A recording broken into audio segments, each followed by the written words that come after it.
Welcome back to the FRNS podcast. I'm your host, Luna Leon, and our show today is about how RZA constructed a cinematic dynasty armed with nothing more than a single spoonful of chocolate.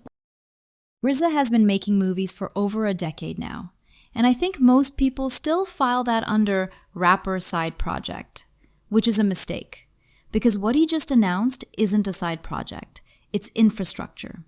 He's launching his own film distribution label, 36 Cinema Distribution, and the inaugural release is a revenge thriller he wrote, directed, and produced called One Spoon of Chocolate, presented by Quentin Tarantino, in US theaters next month. And I want to talk about why this actually matters, because the distribution piece is the part most people skip, and it's the part that changes everything. Start with the film itself, because it's been a long time coming. RZA began writing the first draft more than 13 years ago. 13 years. The screenplay didn't get finished until a couple of years back. It premiered at Tribeca, and it opened the Pan-African Film Festival earlier this year. So this isn't something he dashed off between tour dates. This has been a slow, deliberate build. The story follows a character named Unique, played by Shameik Moore, who you know as Miles Morales from the Spider-Verse films and from Dope.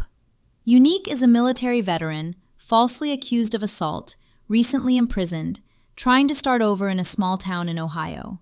What he finds there is a racist sheriff and a crew tied to the disappearances of young black men, including his own cousin. So it's a revenge thriller, yes, but built on a foundation of very specific American harm.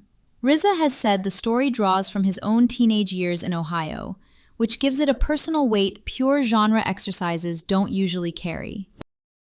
The cast is stacked in interesting ways. Blair Underwood, RJ Cyler as the cousin, Paris Jackson, Rockman Dunbar, and then, and I love this, Jason Isbell, the country musician, shows up in the film. That casting tells you something about the world RZA is building. This movie does not stay in one lane. RZA himself described it as mixing action, drama, thrills, and substance, which, sure, every filmmaker says something like that. But then you read the Tribeca programmer's logline, "Hell hath no fury like a veteran scorned and armed with a sword," and you get a clearer picture. This is an exploitation film with a conscience, grindhouse with something to say, which, not coincidentally, is exactly the intersection where RZA and Tarantino have always met.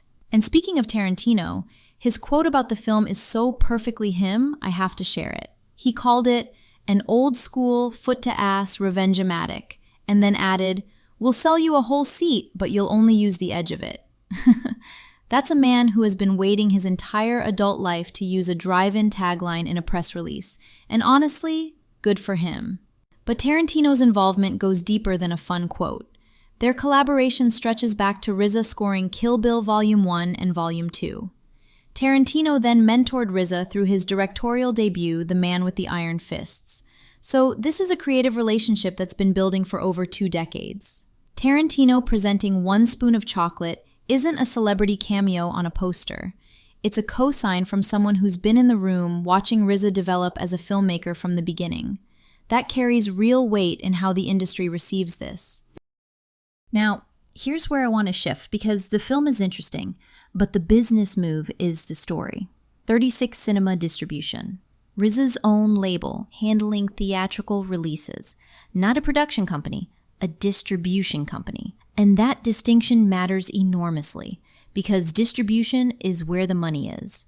And it's where the power is. You can make the best independent film in the world, and if you don't control how it reaches theaters, how it's marketed, what the revenue splits look like, what the theatrical window is, you're still at someone else's mercy. RZA is removing the middleman. This isn't entirely new territory for him. A few years back, he launched 36 Cinema as a virtual screening platform showcasing classic kung fu films with live audio commentary, which is a very RZA thing to do, and also a very smart thing to do, because it established the brand in a low-risk way. Now he's evolved that into a full distribution operation. The theatrical release of One Spoon of Chocolate is being powered by Variance Films, so he's partnering with people who know the logistics of getting a film into theaters. But the label, the entity that controls the decisions, That's his. And here's what makes it significant beyond one filmmaker's career. Think about hip-hop and ownership. Wu-Tang essentially wrote the playbook. In the 90s, they negotiated a deal that let individual members sign solo deals with different labels, while the group kept its own identity and leverage. Revolutionary at the time. The whole Wu-Tang philosophy has always been about building infrastructure, not collecting checks. RZA applying that same thinking to cinema is the logical next chapter. Because here's what's true. A lot of rappers act, some direct. Very few control the distribution pipeline. Distribution determines not just whether your film gets seen, but how it gets seen, where, and who profits. It's the difference between being talent for hire and being an owner. RZA is choosing ownership. The label has also said it won't just handle new releases. It plans to distribute classic titles for theatrical runs and event screenings. Which means RZA is potentially building a catalog business. And catalog is where the long-term value lives. Ask anyone in the music industry who's watched their masters get bought and sold. Owning the pipeline means owning the future revenue. There's also something worth noting about the theatrical commitment. RZA has been explicit. Theaters capture our imagination while holding our attention. And he's backing that up. Select engagements will screen in 35mm, including a 2-week run at the Vista Theater in Los Angeles. The Vista, for those who don't know, is a gorgeous single-screen theater that Tarantino himself bought and restored. So there's a poetic symmetry. The Mentors Theater hosting the protege's self-distributed film. At a moment when streaming has swallowed so much of independent cinema, when mid-budget films routinely skip theaters entirely, RZA is going the other direction. He's saying, this movie belongs in a theater, on film, with an audience. And he's built the apparatus to make that happen on his own terms. I also want to flag something the coverage hasn't dug into yet, which is what happens if this works. If 36 Cinema Distribution successfully launches with 1 spoon of chocolate and builds from there, it becomes a proof of concept for other artists. Not just hip-hop artists. Any creator who's been told distribution is too complicated, too expensive, too specialized to handle independently. RZA is testing whether an artist with cultural capital and business sense can build a viable distribution operation from scratch. The implications extend well beyond one film. There's a version of this story where people focus entirely on the Tarantino connection, or the genre elements, or the novelty of a Wu-Tang founder making movies. Those are all real parts of the picture. But the structural move, the infrastructure play, that's the thing that could actually shift something in the industry. Making a good revenge thriller is an achievement. Building the company that puts it in theaters is a different kind of achievement entirely. Wu-Tang is also currently nominated for the Rock and Roll Hall of Fame, which feels like the universe underlining the point. This is a legacy act that has never stopped building. From music to business to film, the through line is the same.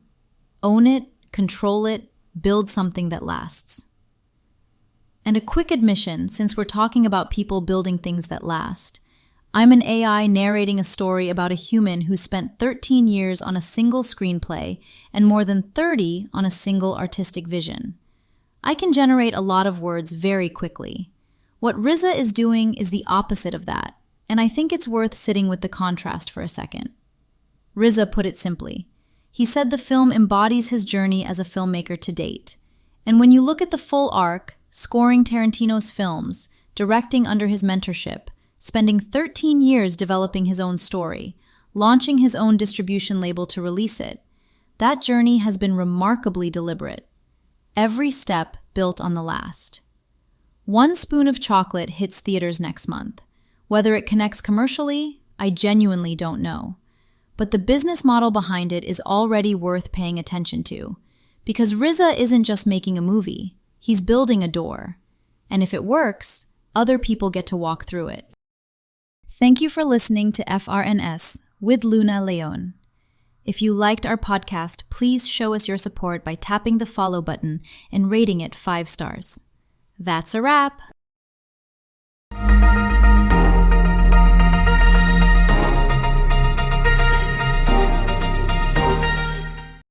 Grab news.